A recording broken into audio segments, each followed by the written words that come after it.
Assalamualaikum warahmatullahi wabarakatuh. Tuan-tuan dan puan, terima kasih kerana sudi mendengar.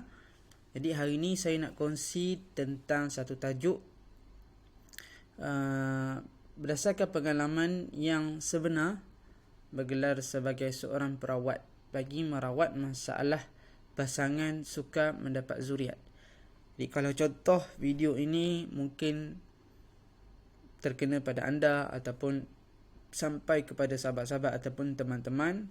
Jadi saya minta tolong panjangkan supaya mana tahu ini dapat bantu kita untuk paling tidak kurang mendapat ilmu bagaimana untuk kita merawat masalah ini, insya-Allah dengan izin Allah.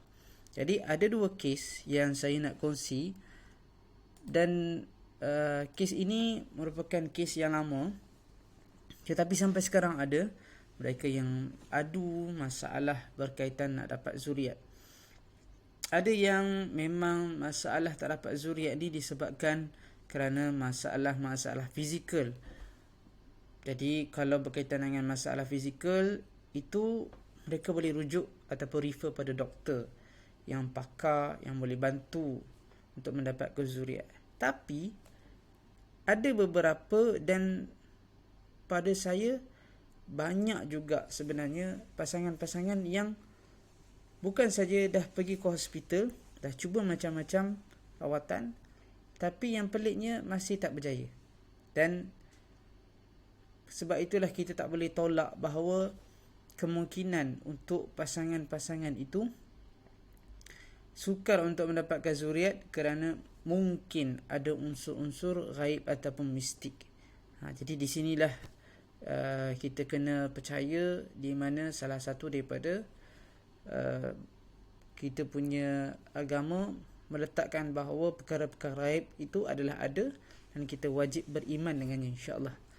Jadi apa yang saya nak kongsi dekat sini bagi saya satu pengalaman yang mahal, sebab ini adalah pengalaman yang real, yang bukannya kami baca, bukannya kami reka, tetapi ini adalah pengalaman yang sebenar.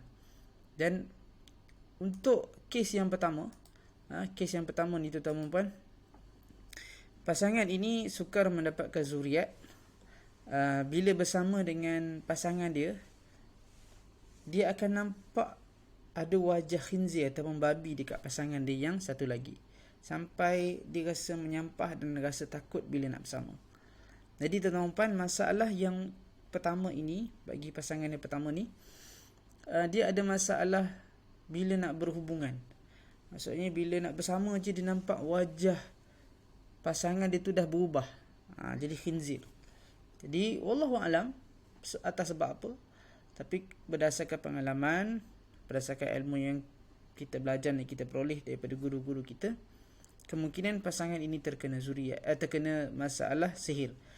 Jadi bila kita pun, nanti kita akan cerita macam mana rawatan, dan alhamdulillah dia ada kesan yang baik. Dan bila dia kongsi kepada kita tu, dia dah ada zuriat yang diidam-idamkan, insya-Allah.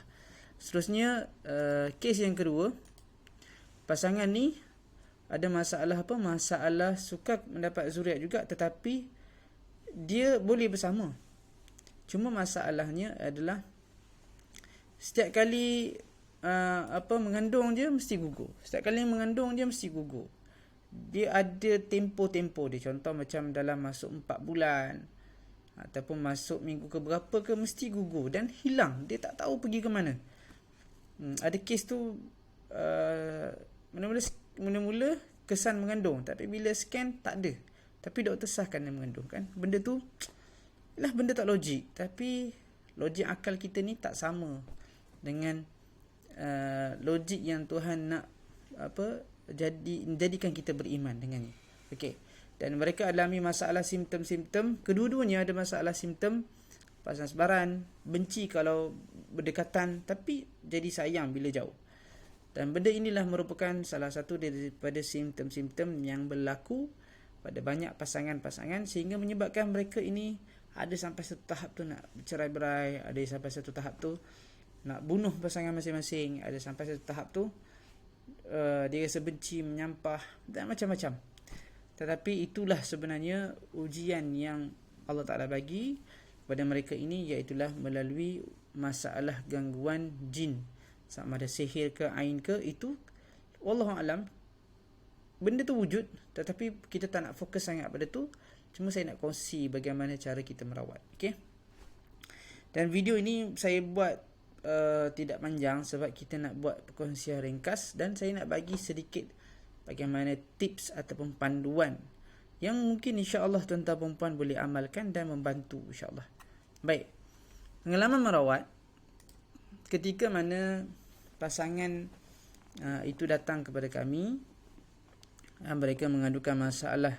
Yang kes yang pertama tu katanya bila tengok muka suami nampak macam hinzil, nampak macam babi, dia tak boleh nak bersama.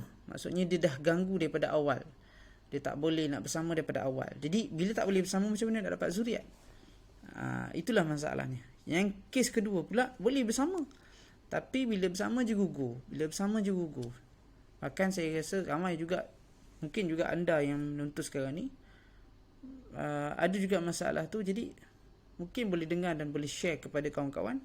Mudah-mudahan insya-Allah ada manfaat insya-Allah. Jadi bila kita rawat tuan-tuan perempuan, ada beberapa kaedah yang kita gunakan, dan tuan-tuan perempuan sebenarnya boleh jumpa mana-mana perawat. Cuma saya kongsi ni berdasarkan pengalaman kami. Okey.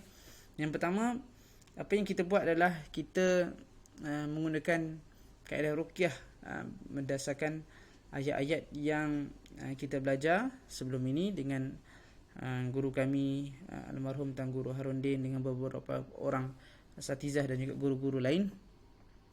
Kemudian kita juga membekalkan kepadanya salawat, di mana salawat itu dia kena amalkan selama beberapa tempoh, dan dia kena lazimi salawat itu, supaya mudah-mudahan insya-Allah dengan salawat itu bukan sahaja menghindari gangguan, tetapi memberi bekas yang baik, kesan yang baik kepada kedua-dua pasangan. Sebab selawat ni dia sejuk. Dia sejuk, dia akan meredakan kemarahan, dia akan menghilangkan kebencian, dan dia akan menambah mahabbah, kasih sayang, dengan berkat salawat ke atas Nabi SAW. Dan selawat yang paling ringkas yang kita bagi adalah sallallahu alaihi Muhammad sallallahu alaihi wasallam, iaitu salawat Jibril. Jadi kalau tuan-tuan perempuan yang ada masalah, terutama yang berkaitan dengan fokus pada isu ini, iaitu orang yang ada masalah zuriat, boleh amalkan selain daripada kita mengamalkan bacaan Al-Quran. Dia boleh selawat di mana-mana, tidak tertakluk pada masa dan tidak tertakluk pada bilangan. Makin banyak kita selawat, makin kuatlah cahaya dalam diri kita insya-Allah, dan sekaligus nanti benda-benda yang tak elok dalam badan kita pun akan keluar. Yang ketiga, kita menyarankan kepada pesakit tersebut untuk melakukan muhasabah dan juga transformasi diri. Jadi apa benda yang dia pernah lalu pada pasangan, sama ada suami ataupun isteri, pada masa yang lampau, apa yang dia pernah kerja, apa yang dia pernah makan, apa yang dia pernah dapatkan, bagaimana cara dia berubat pun kadang-kadang mempengaruhi juga bagaimana dia mendapatkan zuriat. Sebab ada yang jumpa bomoh-bomoh yang tidak menggunakan kaedah yang benar di sisi agama kita, ataupun dia menggunakan barang-barang yang tidak sepatutnya. Allah alam. Jadi kita minta dia muhasabah pada diri dan melakukan transformasi diri. Kalau dulu rasa berat nak buat ibadat, lalu kena mujahadah, kena mencintai pasangan masing-masing, kena belajar kembali balik kepada Allah dan Nabi. Di proses tu penting untuk kita mendapat kesembuhan. Sebab tak guna kita jumpa doktor, kita jumpa perawat, tapi kita duduk di takut yang lama, kita tak bangkit ubah diri kita insya-Allah. Dan yang keempat, kita tanamkan kepada pasangan tersebut percaya antara satu sama lain. Jangan percaya pada bisikan pada hati dan juga fikiran kita tu, sampai ada yang kata sampai menuduh-nuduh. Ada yang cakap, oh yang ni ada pasangan lain, yang ni ada perempuan lain, yang ni ada lelaki lain, yang ni dah curang. Jangan dengar, kita kena percaya. Sebab daripada percaya itulah akan mendatangkan kekuatan kasih sayang di antara suami isteri. Dan yang terakhir selain daripada itu ialah kita bagi dia mandi dengan daun bidara. Tapi kalau ada kes yang memang tak ada daun bidara, dia ada cara dia, ada kaedah dia. Kita suruh dia mandi dengan gel mandian bidara.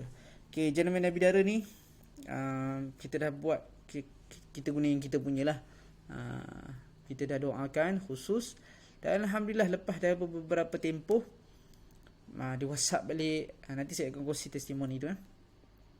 Cuma saya kongsi yang satu tu je. Alhamdulillah dia isterinya dah mengandung, dah dapat anak. Jadi tuan-tuan dan puan di luar sana, pesanan saya jangan kita putus asa. Kita cuba ikhtiar selagi mana kita diberi masa, selagi mana kita beri nafas, usahalah, kerana tidak ada istilahnya masa sudah terlambat, tidak ada. Sebab Nabi Zakaria pun dapat anak dalam usia yang lewat. Banyak kisah-kisah di kalangan orang saleh yang dapat zuriatnya lewat.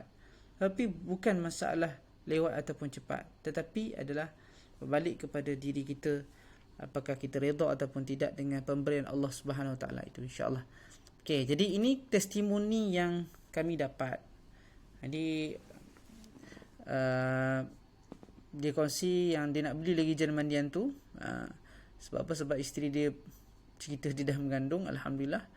Dan dah boleh dah, kita kata boleh buat bincang, dah boleh sembang-sembang, dah tak ada marah-marah apa semualah.